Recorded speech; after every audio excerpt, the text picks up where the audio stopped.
Welcome back to ESG Decoded. This is our very first video episode. So welcome. We're so excited to try this out.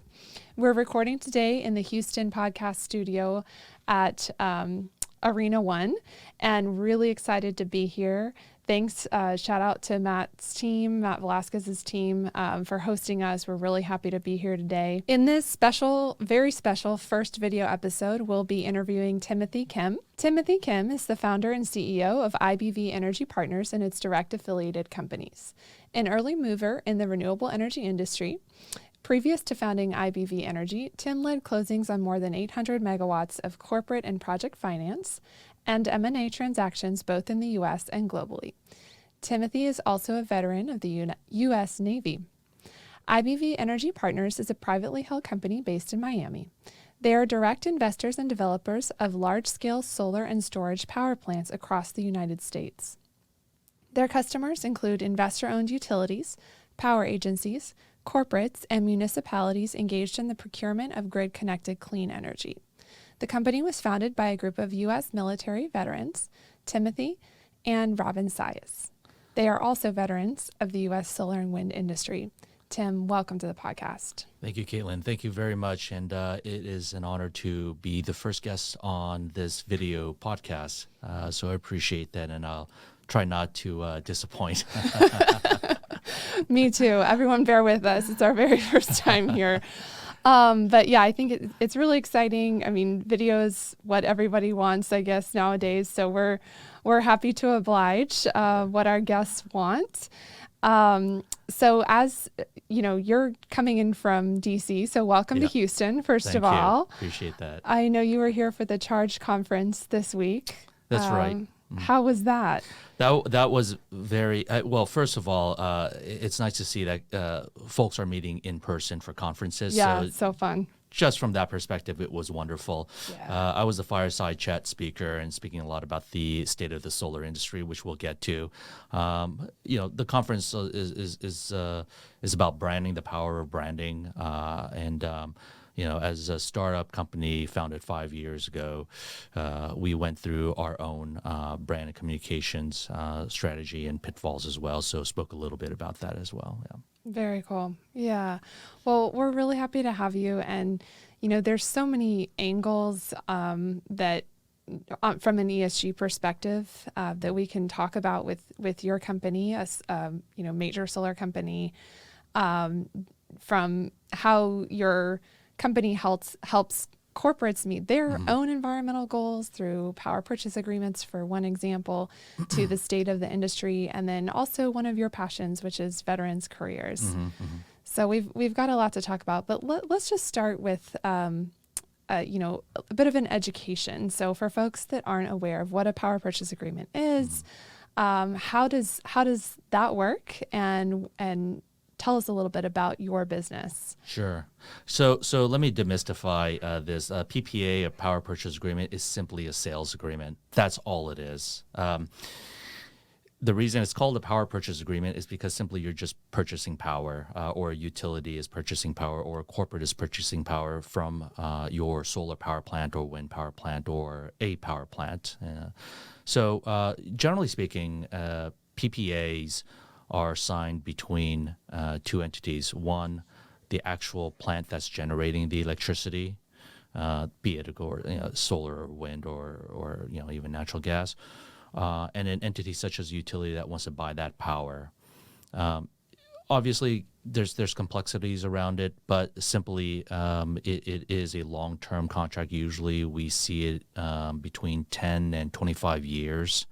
Although these days is more, in a lot of the markets is coming down to 10 and 15 years. But it is long-term enough to, be able to service debt and generate enough revenue where the projects can actually be built and operated. I don't want to, complicate that definition, but there are other types of PPAs, and we get into contracts for differences, like virtual power purchase agreements, where there is actually nothing being traded, no physical electrons being sent. It's more of a financial contract, an arbitrage contract. And those are very, very popular with corporates such as Amazon, Meta, oil and gas world, where for lack of better words, they could bypass the utility system that may not be servicing them or their needs for clean energy. So that's a great example then of why a company, or you just gave a few examples of customers of companies like yours. So they want to say they are 100% powered by renewable energy, for example, but the power plants in their area can't actually do that for them. Yeah. So the virtual PPA is a way for them to legitimately claim that. Is that right? That is right. There is the possibility of on-site generation, so feeding them directly, but for the most part, if you want the flexibility and you want the growth of procuring clean energy, especially if you're a multinational company, then you are going to be looking at your VPPAs, your virtual PPAs, where your company may be in Minnesota that's procuring power in Texas, where you may not have any operations at all, but it doesn't matter because you're able to procure through this synthetic contract. That in itself would probably be a podcast. So maybe I'll just stop there and just say it's just a sales agreement. That's all it is. Yeah. No, I think you're right. That could be a much deeper dive as well. But I do think that's interesting because I'm sure people will see these claims, say, whoever, Amazon, is, this is now 100% powered by renewable energy. But we know that renewable energy hasn't penetrated any grid to the point of 100%, right? Yeah. Locally within, Right. I mean, you said, is there an exception Well, to that? there's always exceptions, but I think it is absolutely not disingenuous for a corporate to say we engage in VPPA structures and thereby we can claim 100% clean energy uptake, because what is the end result of a virtual, maybe you're not buying the physical electrons, but by signing up a virtual power purchase agreement, a solar plant has to be built. It has to be developed. It has to be built. And yes, while those physical electrons are not going directly to those corporates, it is actually going into the grid and increasing the uptake of clean energy.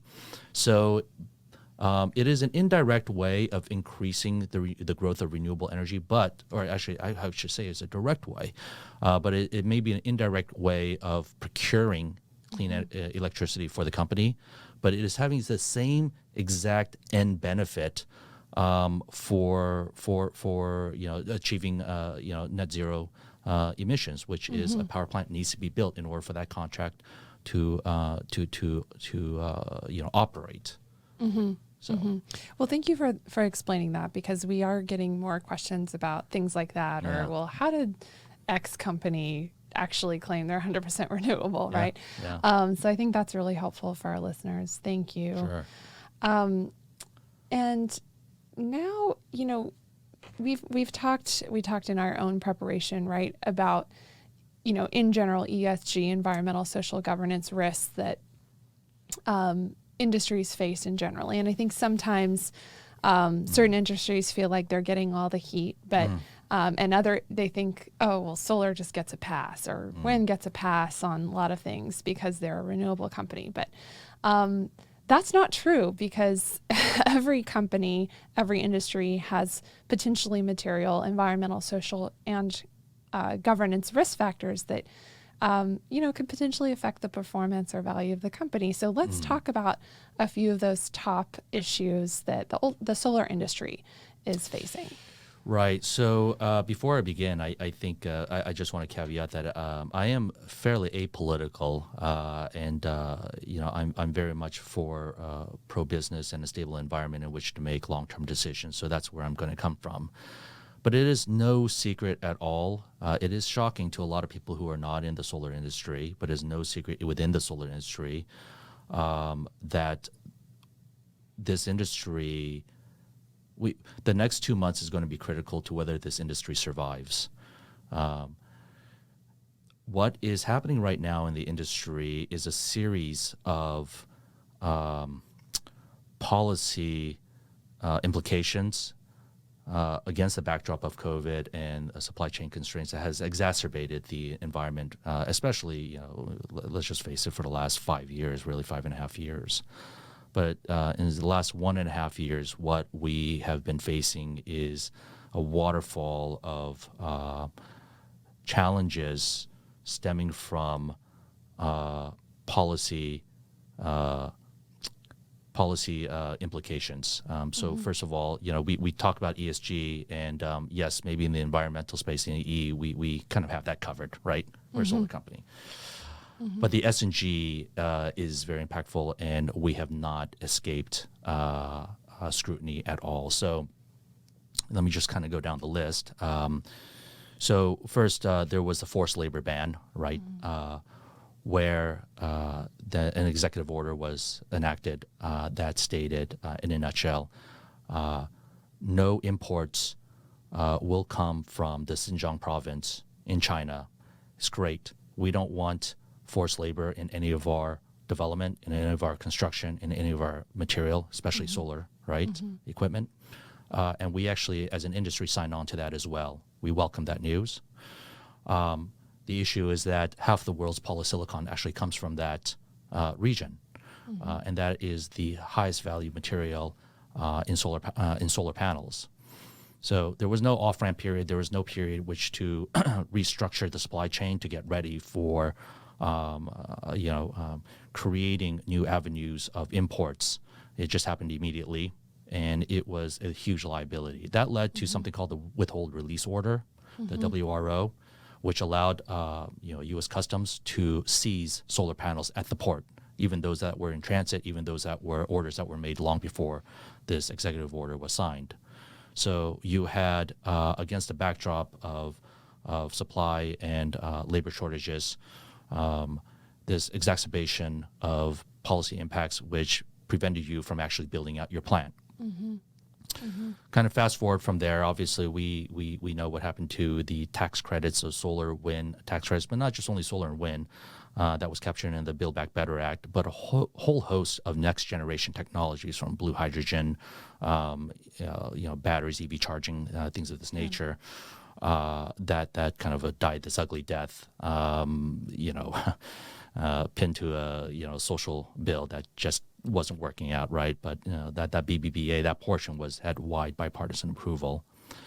So that happened, and then there was a series of investigations on the solar industry, culminating 2 months ago to an anti-dumping countervailing duties investigation, ADCVD, instigated by the Department of Commerce, which completely froze in this industry, prevented you from ordering any panels at all, and forget about taking the risk of having panels seized. You just can't order them because they would levy if they found for this very, very, very small U.S. manufacturer that has really no significance to our industry. That's the one that kind of catalyzed the case. They would levy anywhere between 50 to 250% additional tariffs on already tariffed equipment, and they would go back, even on panels. They would levy tariffs on panels that are already in operation, that are already in the ground, thereby bankrupting many project companies. So we've been at a standstill for the last about 2 months. This investigation was supposed to go on for about 9 to 12 more months, which means that the entire industry would just be frozen, and you would see mass layoffs, and you could still see that. I don't want to talk too much about this. I know I wasn't trying to be apolitical here, but I do encourage people to Google, ADCVD, solar, and read about it and how this is impacting it. Now, the reason I say in the next 2 months will be critical, and either we will have a solar industry or we will not for the next 5 years, is because there's an infamous YouTube clip that just materialized, in a congressional hearing with Senator Schatz was grilling Secretary Raimondo, compelling her to hurry up and make a determination on this case. You can see that clip, and I think that will basically elucidate this case a lot more than I can. But it is a scary situation we are in, and it is a very, very, very bizarre situation that we find ourselves in, because we had incredibly high hopes that this would be the golden age of solar, but yet it is it could potentially be the death of solar for the next 5 years, I would say. Wow. Yeah. Thanks for bringing that to light for us, Tim. I certainly wasn't aware of the extent of the risks right now that you guys are facing. I think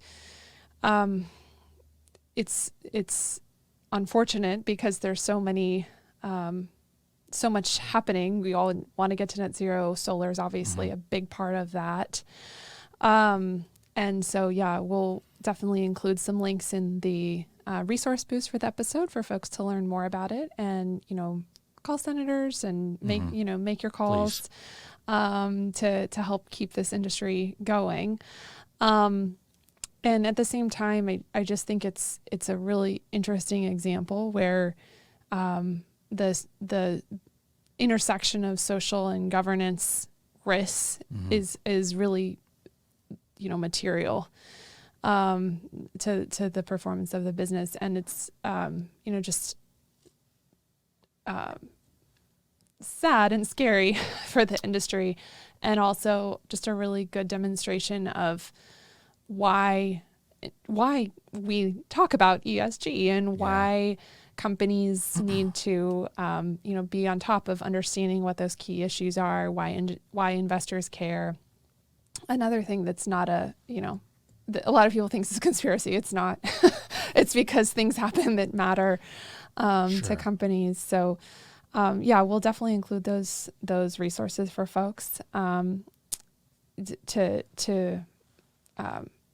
learn more about what's happening with the industry now. If I could just say one thing, you hit on one point that I really do want to encourage folks to call their elected officials and let them know that the importance of the policy impacts in this investigation that is taking place.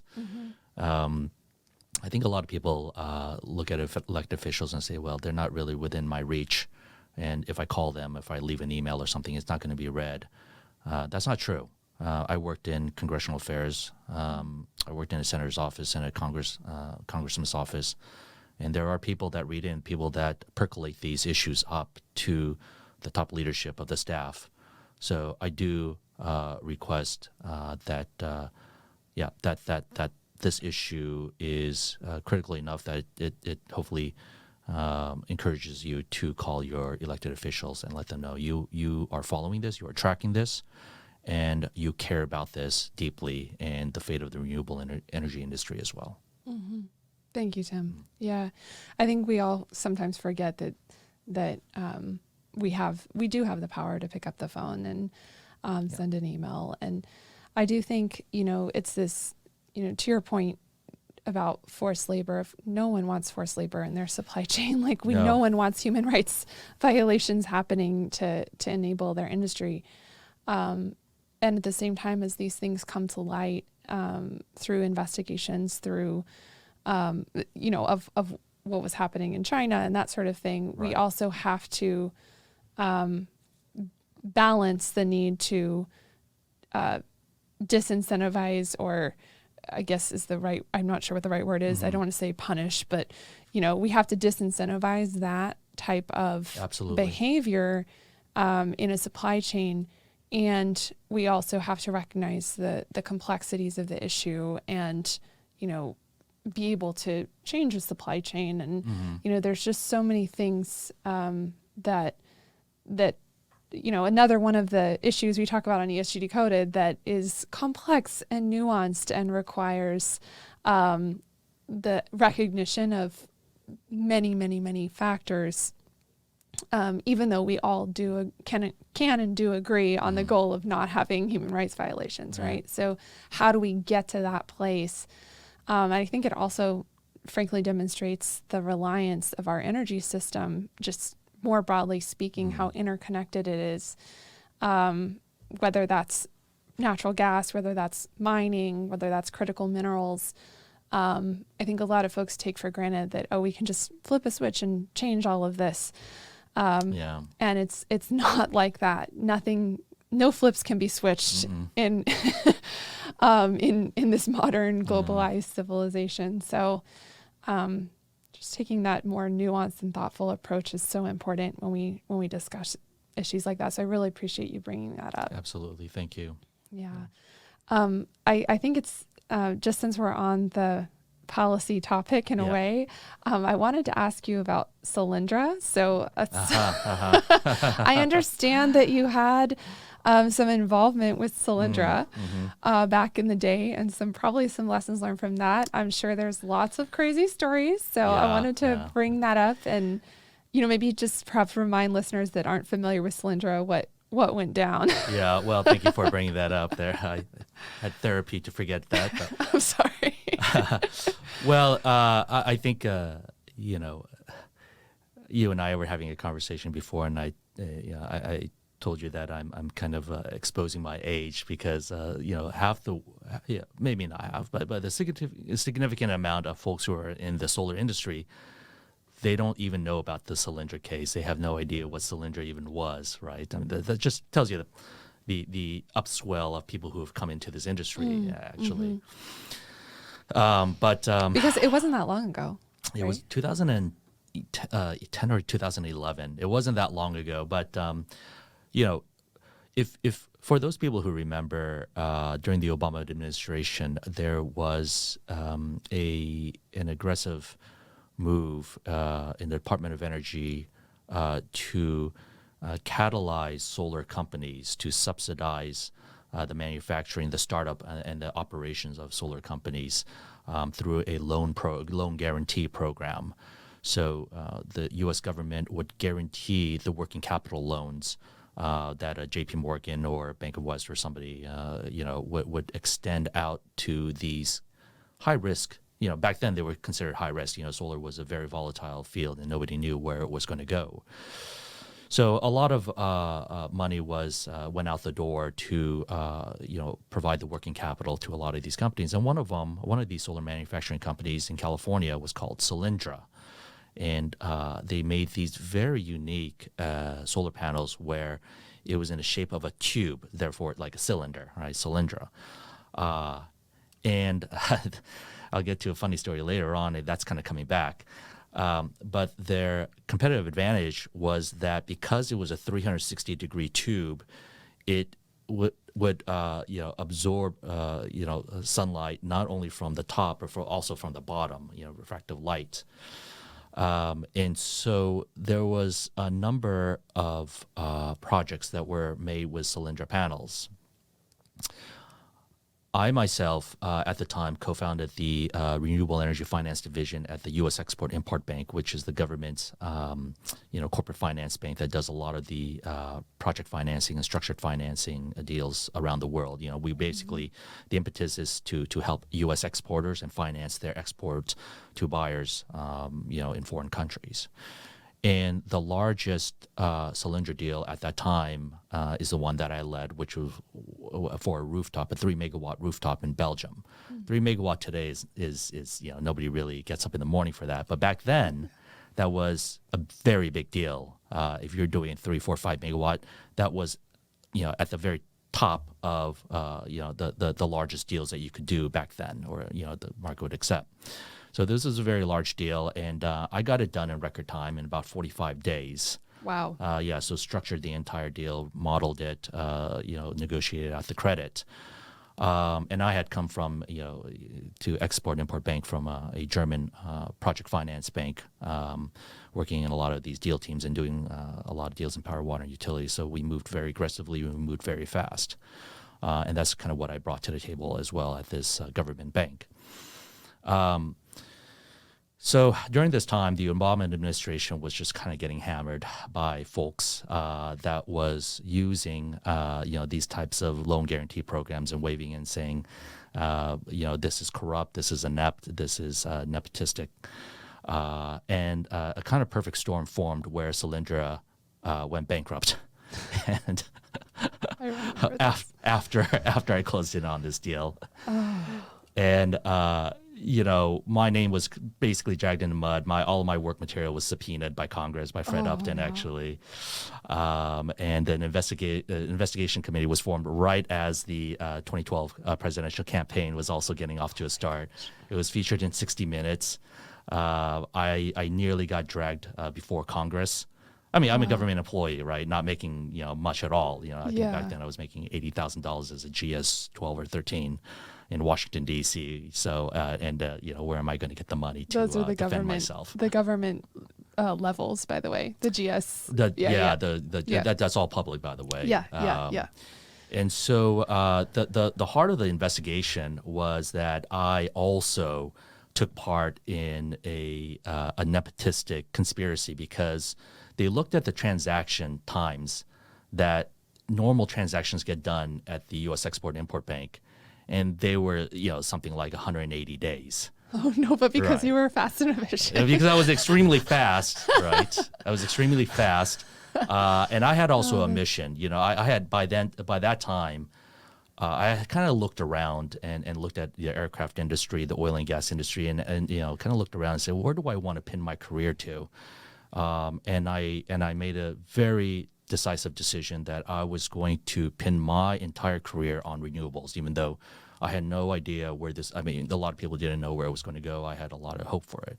So I wanted to know as much as possible, as fast as possible, and just make a name for myself as well, right? And there was a lot of deals that I denied, but this one I felt was a very good credit, a solid structure. Yeah.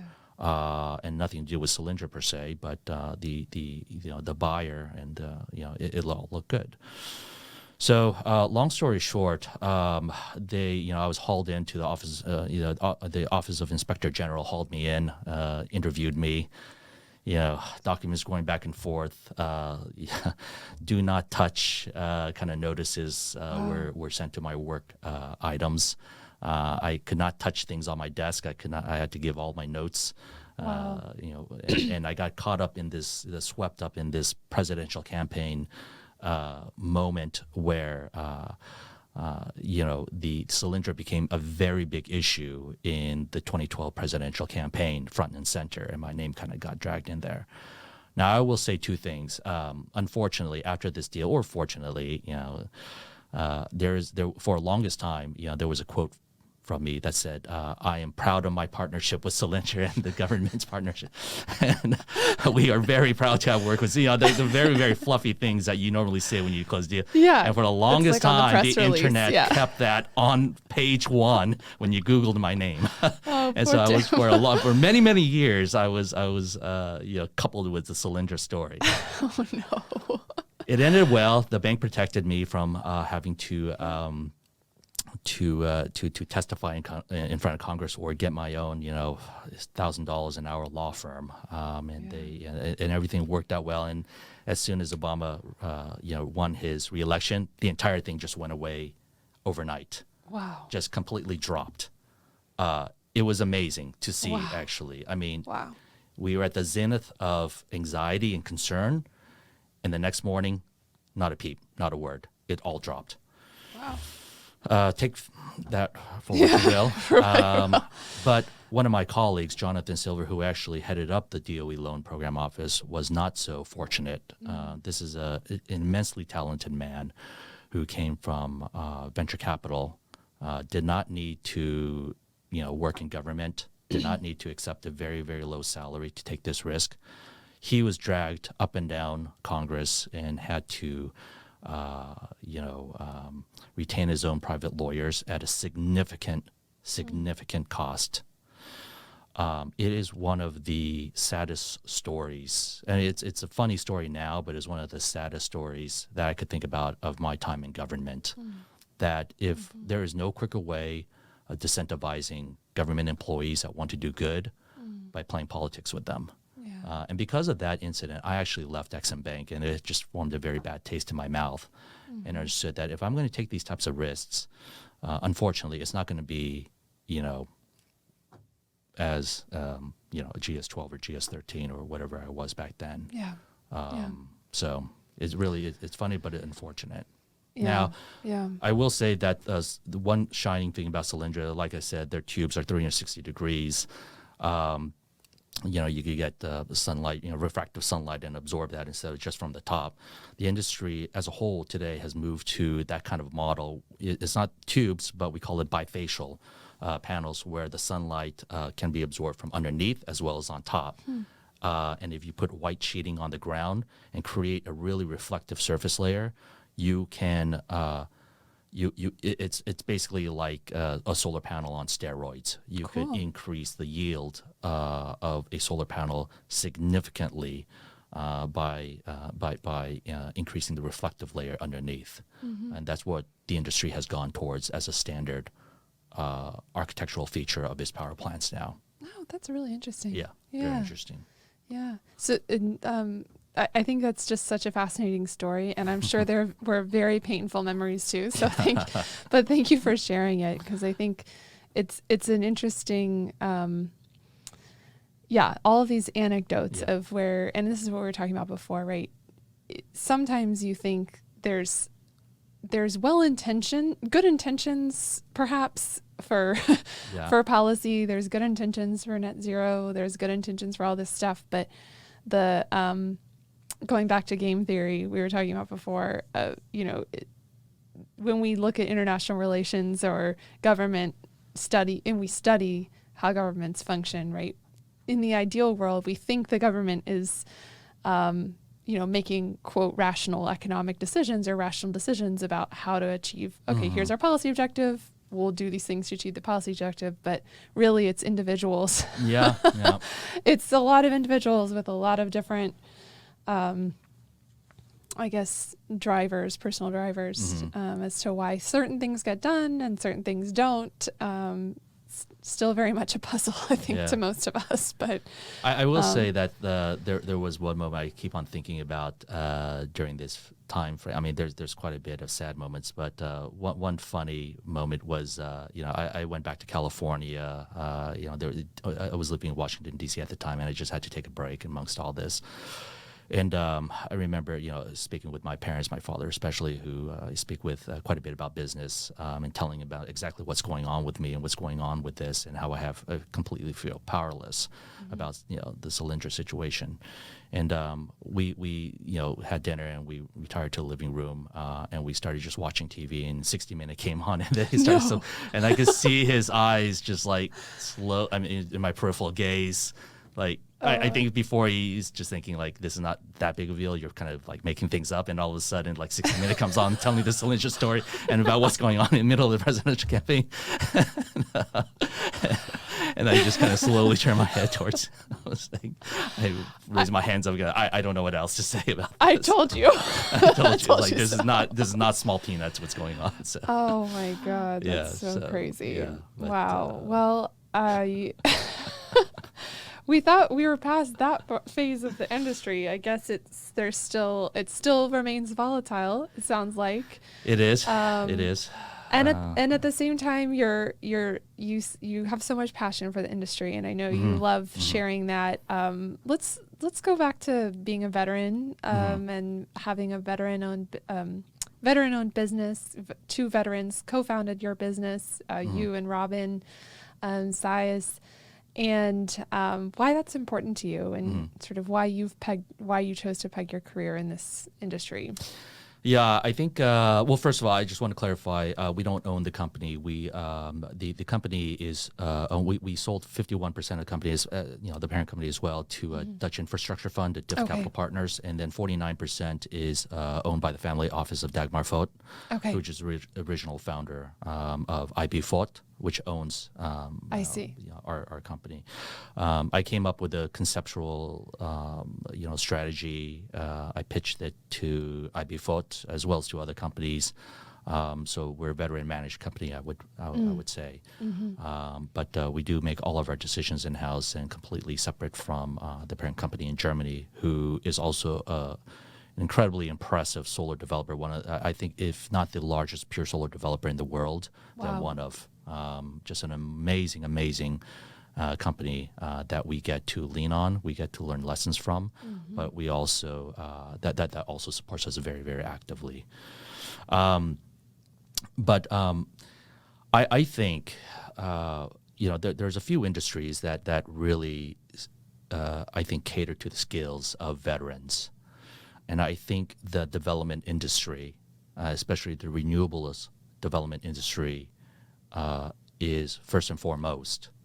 A lot of the skills that veterans come out of the military with are not really transferable directly. That is to the private sector. There's been a lot of studies, a lot of reports, a lot of training on how to make it transferable. But if you're an infantryman or Robin was a field artillery officer, I was a platoon officer for a small boat naval coastal warfare group. It's not really transferable, those types of hard skills, right? But what is transferable are the soft skills that rise up to become even more important than the hard skills that you come out of.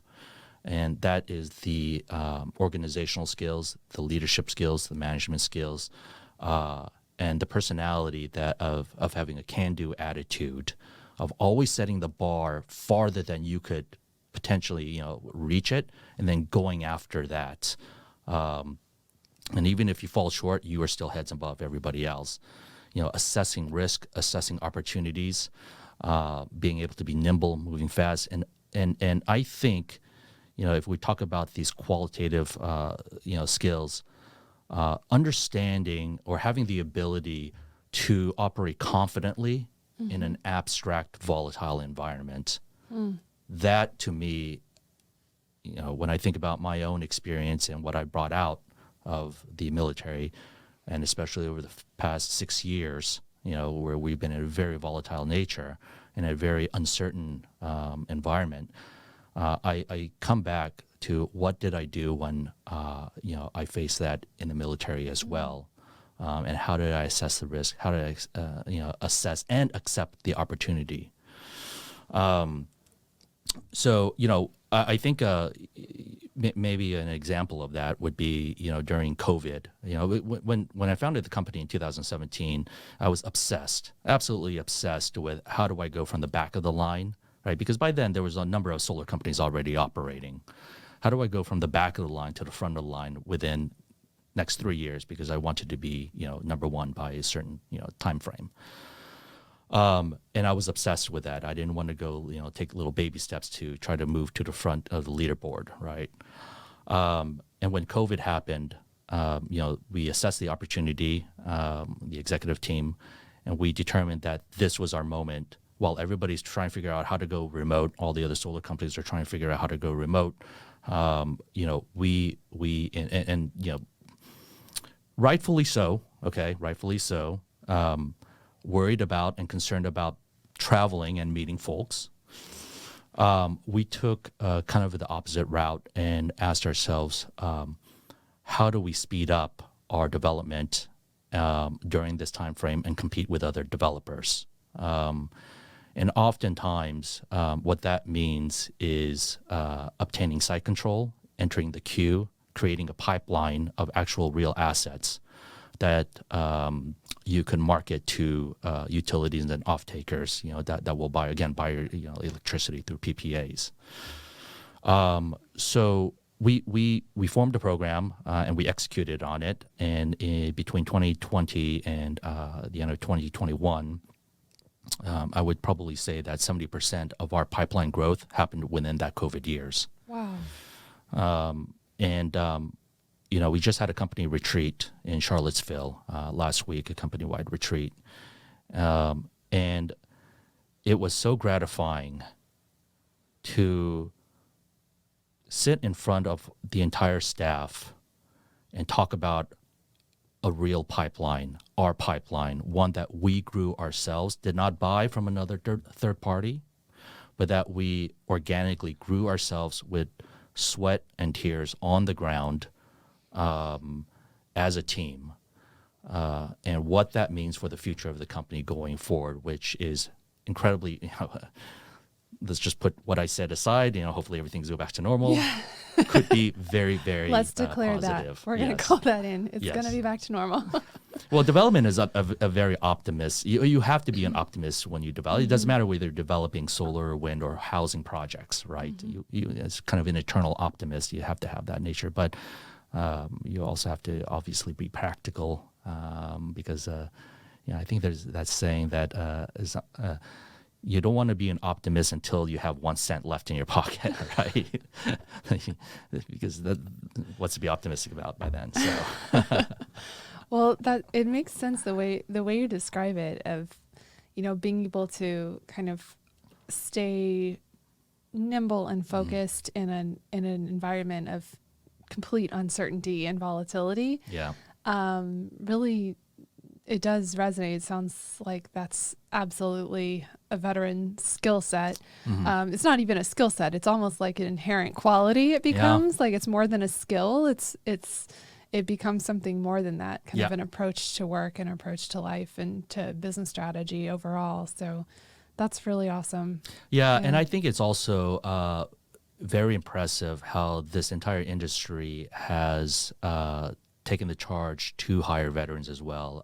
You have programs like Hiring Our Heroes, SEIA, as well as Solar Energy Industry Association, as well as U.S. Chamber of Commerce programs to generate interest and then intake in a structured way veterans that are leaving the organization. I also think that the Skill Bridge program, which the Department of Defense enacted many years ago, which allows exiting members to try on kind of an internship format companies, ranging from renewable energy companies to Uber to Amazon, and give them that kind of exit is quite impressive and speaks of volumes to me of how far veteran programs or exiting programs have come in the military. Because when I was exiting, there was 2 choices. You could either you could either try for the GE leadership program, or you could try for the Home Depot leadership program. Are you serious? Yeah, I mean, I'm exaggerating just a little bit. Okay, or you could try for the Pfizer pharmaceutical sales program. Yeah, there was no what we see today when I exited in 2005. It has come extremely long ways, and it is just really impressive to see that the DoD and the private sector has come together. Really has. That's really wonderful to hear. I love ending on a happy note. Yeah, that really is. Actually makes me think my friend Kevin Doffing, who's very big in renewables in Houston, and he's actually on another podcast episode. So folks want to hear more about that from a Houston specific perspective. There's an episode with him. But he's also a veteran. He does a lot of work of talking to vets about this. So great. Yeah. Great. Yeah. Great note to end on. Tim, thank you so much for being here. I'm so glad that we were able to catch you while you were in Houston for the conference and be our very first video guest. Thank you very much. It's been a privilege and honor, and I wish you the best, and I hope I get invited back at some time in the future. Yeah, absolutely. Maybe we'll talk in 2 months. And 2 months. So we can have a really great episode about how everything is going to be awesome. I do want to say, closing out, that we are hopeful. Again, we are optimistic by nature, and we know that we are going through some very turbulent time, and I myself don't want to be selfish and say it's just about renewable energy, just about us. Let's not forget, a million people have died during this time, the last 2 years. So I think when, sometimes we get lost in what's in it for me and what's in it for my industry and how is this going to affect me, can we just also think about what's in it for other people and how do we, achieve kind of this unity and humanity that seems to have been lost. And I hope that people think about that as well, and I will. Yeah, me too. I do all the time. I'm sure you do as well. Yeah. All right. Well, thank you so much for being here, Thank you. Thanks to our listeners, and now our viewers. What's the right word for that? Thanks to our listeners and viewers. We can't wait to hear your feedback on our video episode. And as always, there will be a resource boost in our links for some of the resources that Tim mentioned. And we will see you next time. Thank you. Thank you.